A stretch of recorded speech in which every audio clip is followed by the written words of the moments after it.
Well, Fred, hello from Ferrari's London home. We're here getting in the true spirit of the Scuderia. We have the seats that you might have in your cars and the famous prancing horse logo above us. But the seat of the new SF25 has been occupied today. The new car, always an important day.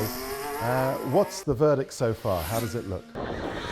Yeah, so far that you know that filming day, it's an important step into the season because it's the first time that we are putting the car on track. I'm not sure that you can get a very positive information, but you can for sure get negative information the first day, and it was not the case for us today, and it's important.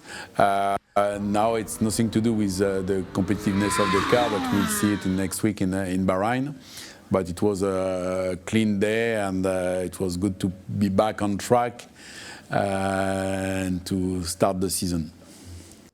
And how do we find the team generally?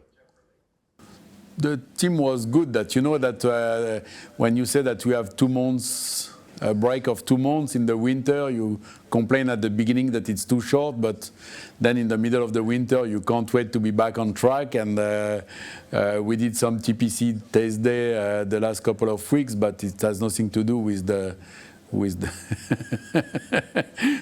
what are you doing with the first test day? And this today was an important day for the team, for the season, and it's a good start. Let's talk a little bit about Lewis Hamilton, shall we? The last time that you ran him as a team boss and as a driver was in 2006 in GP2. Is he exactly the same Lewis Hamilton as back in 2006? It's not exactly the same, and I'm not exactly the same also, that we are just 20 years older together, but yeah, that you have still some common point, that he has the same level of exigence, and this is important for a team, that you know that we need to have someone pushing the team at the limit at every single second, on every single area, and he's doing a perfect job on this with Charles.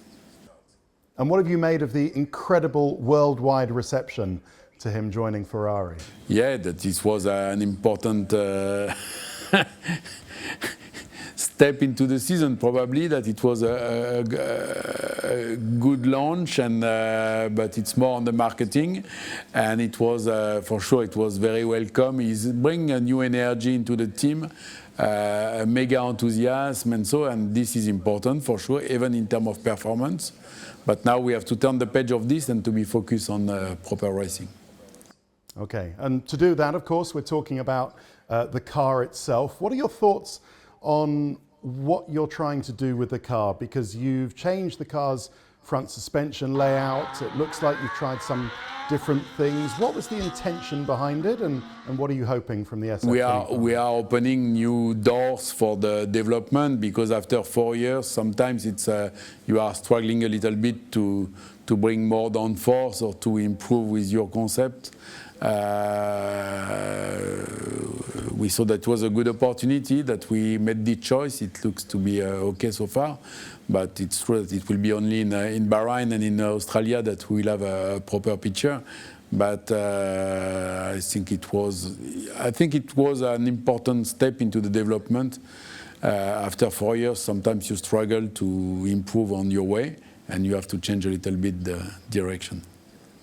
Okay, we'll see how that goes. Talking about changing a little bit, couple of final questions. The FIA have tightened up some of their rules on flexibility of rear wings and front wings. How will that affect Ferrari or the rest of the field, do you feel? This will affect everybody for sure. But I think it was a good move at the end, because that it was important to know when we will have to do something, that it was probably better to do like this than to start the season and after race 2 to say, okay, at race 5 you will have to do something. At least now we know that we have to develop a new front wing for race 9. It's the same for everybody, it's the same for every single team, and you can put it into the development plan of the season. If you start the season and you have a TD in the middle of between Imola and Monaco, to say, okay, for next week you have to do something, it's much more difficult to manage in terms of cost cap, in terms of production plan. It means that I think it was the right call from the FIA. Okay, well listen, Frederic, thank you very much for joining us. Here in London, Ferrari in London, they have you on the They have you on the big wall here, so you're here in spirit as well. Do you think you'll be looking over your shoulder at McLaren, at Red Bull and Mercedes? Are we going to have 4 teams in consideration in I Melbourne? think it was the case last year, end of the season, that you had 4 teams fighting for the podium, for the wins. It was probably one of the most exciting journey of the F1, and I think that we'll start the season on the same basis. Okay, well, we look forward to seeing you again in that position in Melbourne, and we'll see you in Bahrain before that. Thank you very much, Fred. Ciao, ciao, Ted. Ciao, ciao.